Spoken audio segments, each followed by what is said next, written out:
बिस्मिल्लाहिर्रहमानिर्रहीम। अस्सलामुअलैकुम नाज़रीन कराम, नई वीडियो में आपको खुश आमदीद कहते हैं। जनरल रिटायर्ड फैज़ हमीद ने खामोशी तोड़ी है।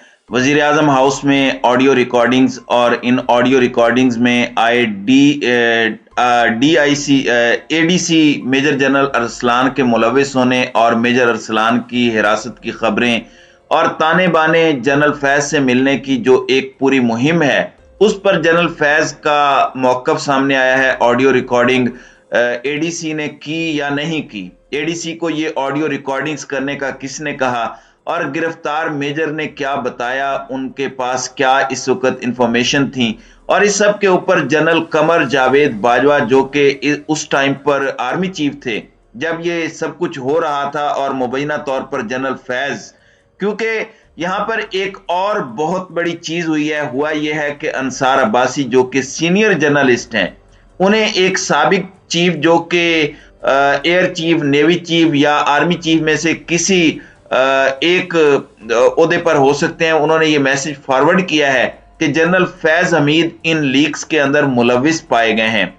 मेजर अरसलान जो हैं वो एडीसी थे जनरल फैज हमीद के, वो इन्हें इमरान खान को दे गए और अब जनरल फैज के खिलाफ हाई लेवल इन्वेस्टिगेशन का आगाज कर दिया गया है, क्योंकि इन्होंने अफवाज पाकिस्तान के डिसिप्लिन के खिलाफ जाकर अफवाज पाकिस्तान का डिसिप्लिन तोड़ा है, ब्रेक किया है, और इस वजह से उनके खिलाफ कोर्ट मार्शल हो सकता है, जो कि साबिक DGISI, साबिक कोर कमांडर पिशावर और फिर साबिक कोर कमांडर बहावलपुर भी रह चुके हैं।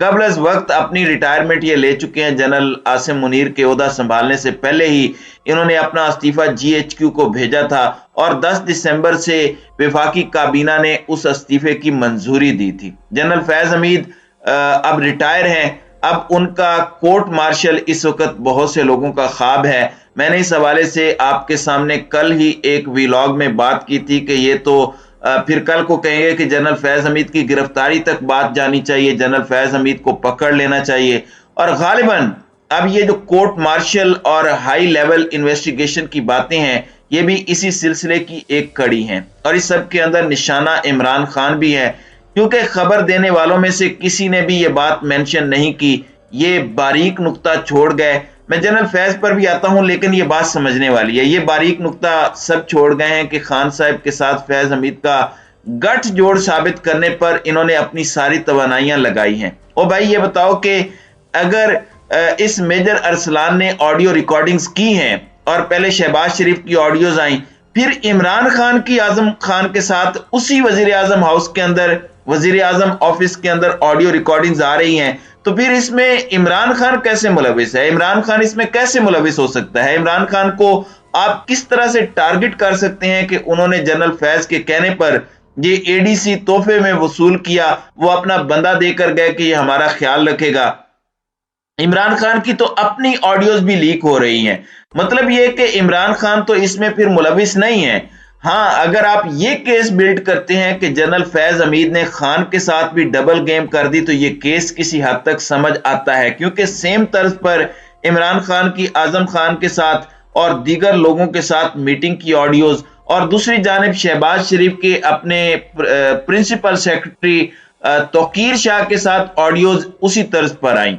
अब यहां पर उमर चीमा और एजाज सैयद ने जो खबर ब्रेक की है ऑडियो लीक्स के हवाले से, उसकी एक तरह से तस्दीक हुकूमती जराए जो हैं, इवन जो टॉप के मिनिस्टर्स हैं, पावरफुल मिनिस्टर्स हैं पाकिस्तान मुस्लिम लीग नवाज के, वो भी इसकी तस्दीक कर रहे हैं कि एक बंदा पकड़ा गया है। वैसे रिपोर्ट के अंदर जो लिखा गया है वो ये है कि इन लीक्स के पीछे रॉ है, ये दावा किया गया है, लेकिन अगर ऑफिशियली ये लिखा गया है तो फिर ये खबर बाहर क्यों भेजी गई है? ये नैरेटिव बिल्डिंग, ये बयानिए के लिए भेजी गई है, ये कशीदगी बढ़ाने के लिए भेजी गई है। देखें, इस चीज को ये खबरें ऐसे ही नहीं निकल जाती, इनके पीछे बहुत बड़ी ग्रेटर गेम होती है।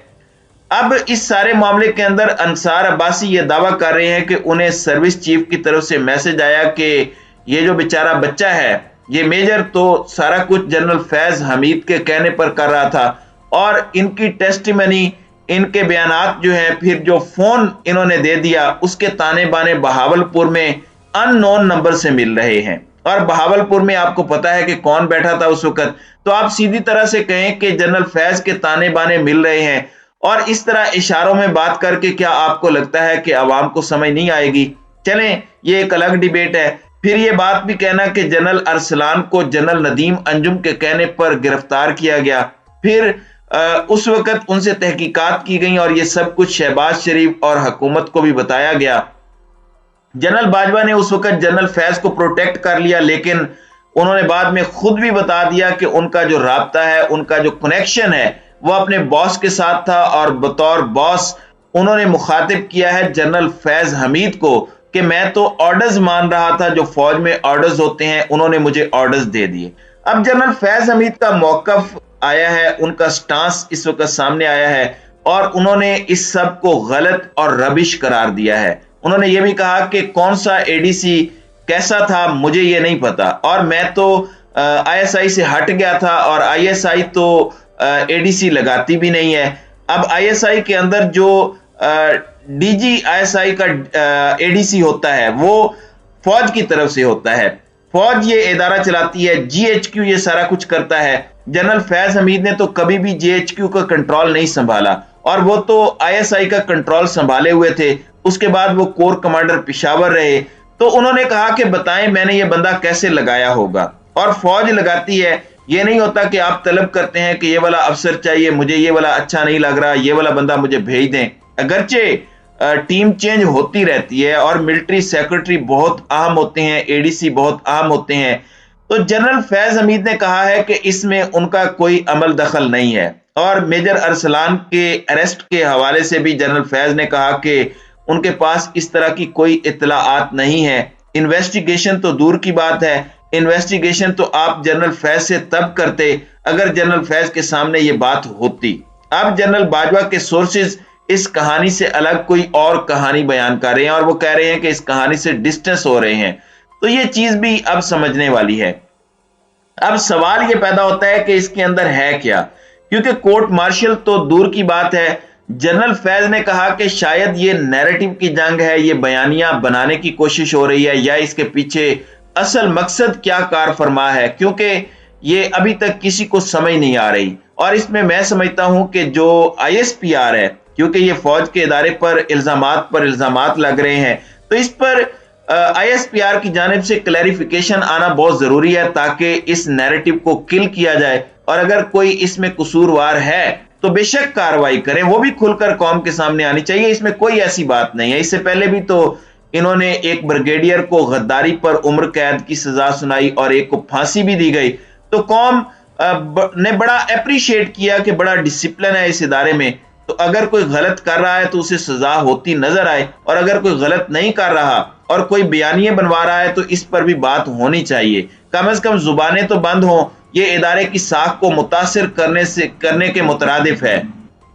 इससे बंदों का नहीं बल्कि इदारे का नुकसान हो रहा है। ये लॉन्गर रन पता चलेगा। तो इदारे का मजबूत रहना बहुत जरूरी है।